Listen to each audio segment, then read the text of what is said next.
Hey YouTube, welcome back. I got a light shining in my face, so I'm gonna try to turn this off. I don't think I can turn that off, that's annoying.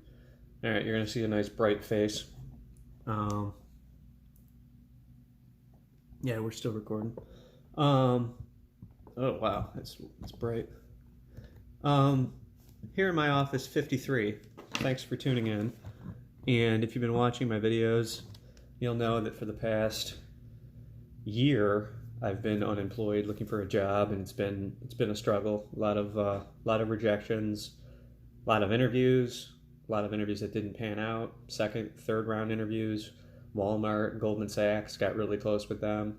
M&T Bank, almost worked with them, but finally broke through with a job offer I received today, and this was from New York Life Insurance Company. But I want to say this with a grain of salt. It's a commission-only financial advisor role. So it's not like they give this job to just everybody. They were very impressed by my background, and I was told that out of about 20 interviews they do, they'll select one person. So I'm that one person.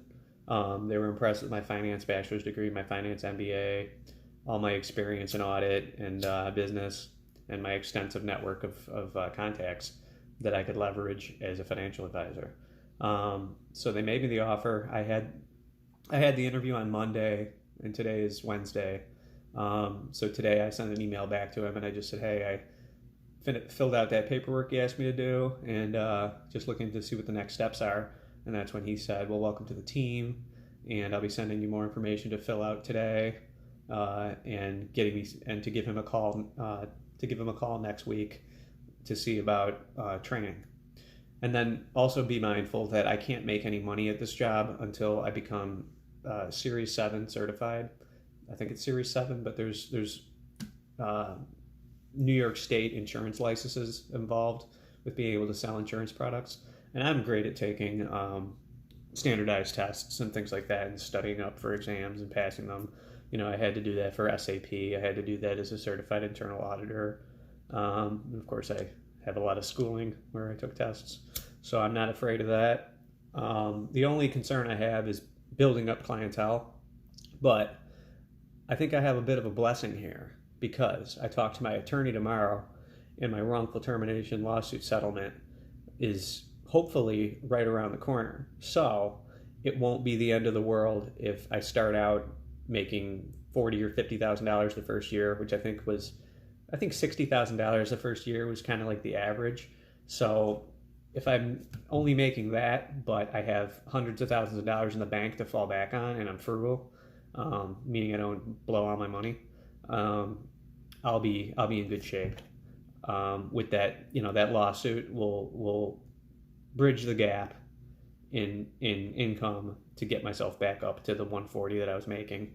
But then he showed me the pay scale for this, and it just kind of pretty impressive. Like after 2-3 years, you could be deep into the six figures, even like $300,000-$400,000 a year after 5-10 years of being in the business and getting established, which is way more money than I would make in audit, at least as a senior audit manager.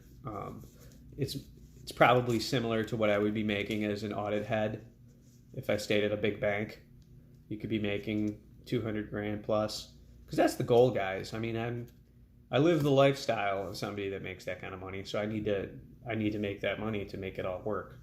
Otherwise, we got to get out of this house. We got to sell it because we got way too much house.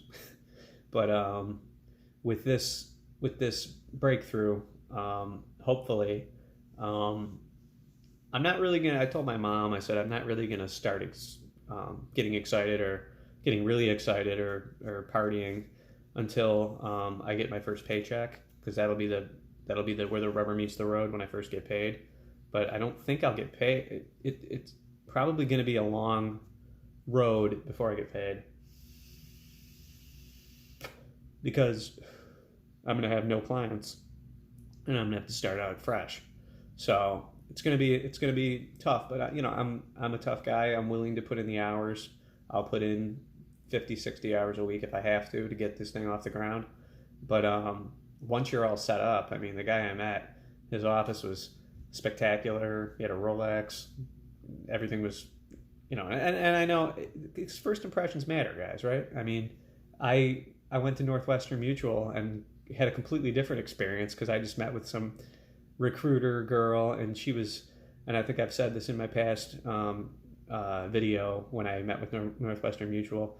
They were only interested in me bringing people to the table from my family and bringing people to the table and clients like immediately. Like they were asking about clients before I was even applied. Like it was on the paperwork when you're getting hired. And I thought to myself, I'm like, are you kidding me already? I mean, I have no idea what I'm doing. Why would we want to bring clients in right now? We don't have any.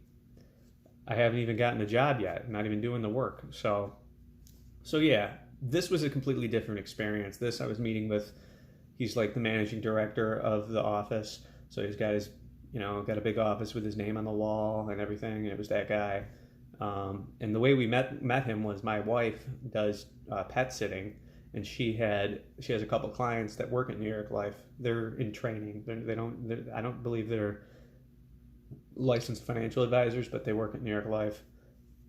They took my resume and they gave them to this guy who heads the office here in Buffalo, and he was impressed and offered me the job. So that's the good news. There really isn't any bad news. I know I was a little dumpy on the last video just because this is tiring, and frustrating, to go through this experience of unemployment. But I'm going to be made whole by the lawsuit for the experience that I went through the last year. And even if it has to go to trial, because if I have a job, I'll say, I'm not happy with this settlement, and I'll take it to trial. I'm confident to do that. I don't think my attorney wants to do that, but we'll see what happens, because what's in his best interest is in my best interest, because I get 66% of the settlement and he gets 33%. So that's what's going on, guys. I just want to make a quick video to let you guys know what's happening. I'll make another video probably next week after I talk to my attorney. I talk to my attorney tomorrow. Unless there's something groundbreaking tomorrow that I can't keep to myself and I wanna get it out there, I'll make a video next week. Unless, like I said, there's something major, some major revelation, a settlement or something like that tomorrow. I'll let you guys know. So that's what's going on, guys. So thanks for watching. Stay tuned. More videos to come.